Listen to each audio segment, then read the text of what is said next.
জানিয়ে দেব গুরুত্বপূর্ণ আপডেট বাংলা সংবাদ। শুরুতেই সংবাদ শিরোনাম, পরে বিস্তারিত।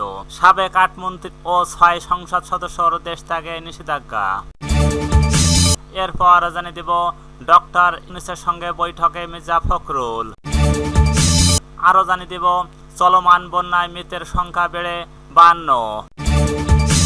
সর্বশেষ জানিয়ে দেব আল আকসার জমিতে উপাসনালয় নির্মাণ করতে চান ইসরায়েলি মন্ত্রী। এতক্ষণ শুনছিলেন সংবাদ শিরোনাম, এবার বিস্তারিত। তার আগে অনুরোধ থাকবে আজকের এই ভিডিও সম্পর্কে আপনার মূল্যবান মতামত এবং জানিয়ে দিন আপনি কোথা থেকে আমাদের এই সংবাদ এবং ভিডিওটি ভালো লাগলে লাইক, কমেন্ট ও শেয়ার করে আপনার ফেসবুকে শেয়ার করে সবাইকে দেখার সুযোগ।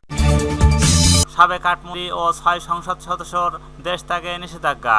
আওয়ামী লীগ সরকারের ৮ মন্ত্রী ও ৬ সদস্যর দেশ ত্যাগে নিষেধাজ্ঞা দিয়েছেন আদালত। বৃহস্পতিবার ২৫ আগস্ট ঢাকা মহানগর দায়রা জজ মোহাম্মদ আসলাম ও জগলুল হোসেনের আদালতে দুদকের আবেদনের পরিপ্রেক্ষিতে এই আদেশ দেন।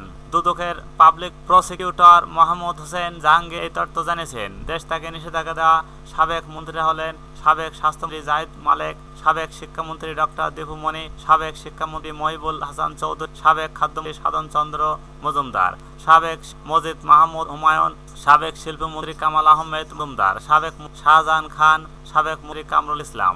দেশ ত্যাগের নিষেধাজ্ঞা দেওয়া সাবেক সংসদ সদস্য হলেন সাবেক সংসদ সদস্য সলিম মামুনুর রশিদ, কিরণ কুজিন্দ্র লালা ত্রিপুরা, কাজী নুরি আলম চৌধুরী ও জিয়াউর রহমান।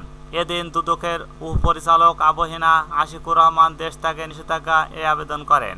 আবেদনে বলা হয়, বিগত সরকারের সাবেক ও বিভিন্ন নির্বাচনী এলাকায় এদের বিরুদ্ধে বিভিন্ন অনিয়ম ও দুর্নীতির মাধ্যম অকল্পনীয় অবৈধ সম্পদ অর্জনের অভিযোগে অভিযুক্ত সাবেক মন্ত্রী ও বিভিন্ন নির্বাচনী এলাকার এমপিদের দেশে পালাতে পারেন মর্মে বিশ্বস্ত সূত্র জানা গেছে। সুষ্ঠু তদন্তের স্বার্থে তাদের বিদেশে গমনে নিষেধাজ্ঞার প্রয়োজন।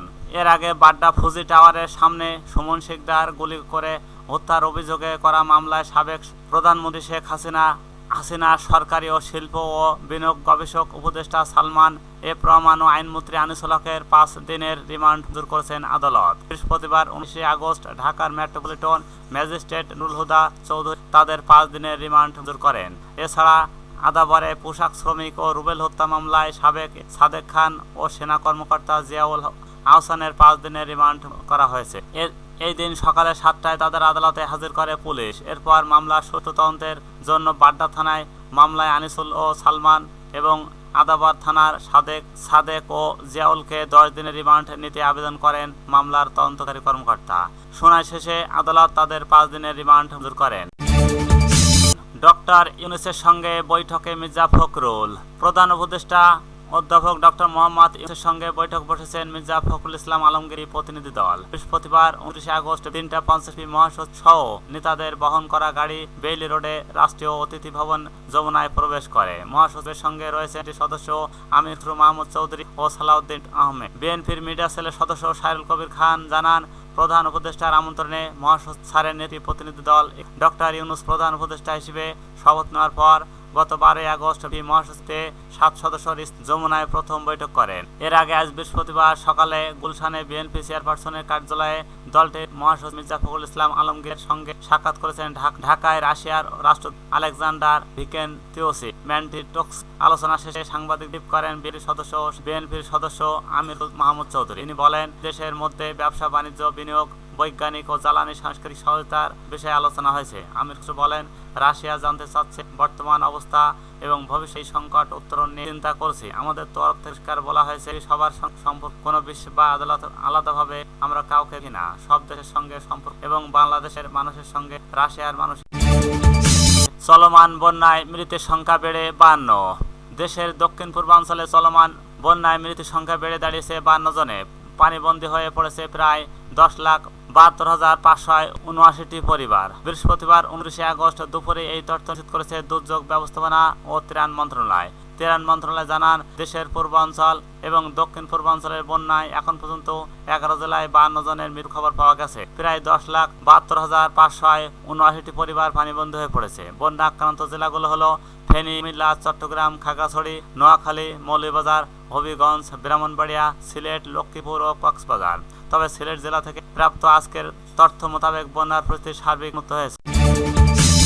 আল আকসার জমিতে উপাসনালয় নির্মাণ করতে চায় ইসরায়েল। আল আকসার জমিতে উপাসনালয় নির্মাণ করতে চান ইসরায়েলি মন্ত্রী। জেরুজালেমের পবিত্র আল আকসা মসজিদ প্রাঙ্গণে একটি ইহুদি উপাসনালয় সিনাগন ও তৈরি করতে চান ইসরায়েলের জাতীয় নিরাপত্তা মন্ত্রী ইতামার বেন গভীর। সোমবার 26 আগস্ট আর্মিউকে দেওয়া সাক্ষাৎকারে এই কথা বলেন। বেন গভীরের এই ধরনের বক্তব্য ইসলামের অন্যতম নিদর্শনের প্রতীক হিসেবে মুসলমানরা এ নিয়ে তার তীব্র সমালোচনার মুখে পড়েছে ইসরায়েল, যদি আরব সহ ও সংস্থার প্রতিবাদ জানাচ্ছে। আল জাজিরা প্রতিবেদনে বলা হয়, আল আকসা প্রাঙ্গণ ইসলামের পবিত্র স্থান এবং পরিচয়ের প্রতীক। ইহুদিরা প্রথম স্থান হিসেবেও বিবেচনা করে। এ প্রসঙ্গে বিভিন্ন সময় বেন গভীর প্রার্থনা করতে সে সময়ও তিনি বিতর্কের জন্ম দেন। বেন গভীর ইসরায়েলের অন্যতম গুরু ডানপন্থী নেতা। আর্মি রেডিওকে দেওয়া সাক্ষাৎকারে তিনি বলেন, যদি আমি যা চাই তা করতে পারতাম, আমি সেখানে আল আকসা প্রাঙ্গণ ইসরায়েলি পতাকা উড়াতাম। তার সামর্থ্য হলে সেখানে সিনাগন নির্মাণ করবেন বলে জানান। সাংবাদিক বিষয়টি নিশ্চিত করে তাকে বারবার প্রশ্ন করলেও তিনি হ্যাঁ বললেন। আল আকসা মসজিদ প্রাঙ্গণটি কাগজ কলমে জর্ডানের নিয়ন্ত্রণে, তবে সেখানে প্রবেশ ও কার্যত ইসরায়েলি নিরাপত্তা বাহিনী করে আসছে। এদিকে বেন গভীরের মন্তব্য কড়া প্রতিবাদ জানিয়েছে জর্ডান, সৌদি আরব, হামাস ও মিশর সহ আরও অনেক দেশ। জর্ডানের পররাষ্ট্র মন্ত্রণালয়ের মুখপাত্র সুফিয়ান কুদাহ এক বিবৃতিতে বলছেন, আল আকসা ও পবিত্রগুলো মুসলমানদের উপাসনালয়ের স্থান। পবিত্র স্থানগুলোতে হামলা বন্ধ করার জন্য জর্ডান সমস্ত প্রয়োজনীয় ব্যবস্থা নেবে। আল আকসায় হামলার বিরুদ্ধে আন্তর্জাতিক আদালতে ব্যবস্থা নেওয়ার জন্য প্রয়োজনীয় আইনি কাগজপত্রের প্রস্তাব করা হচ্ছে।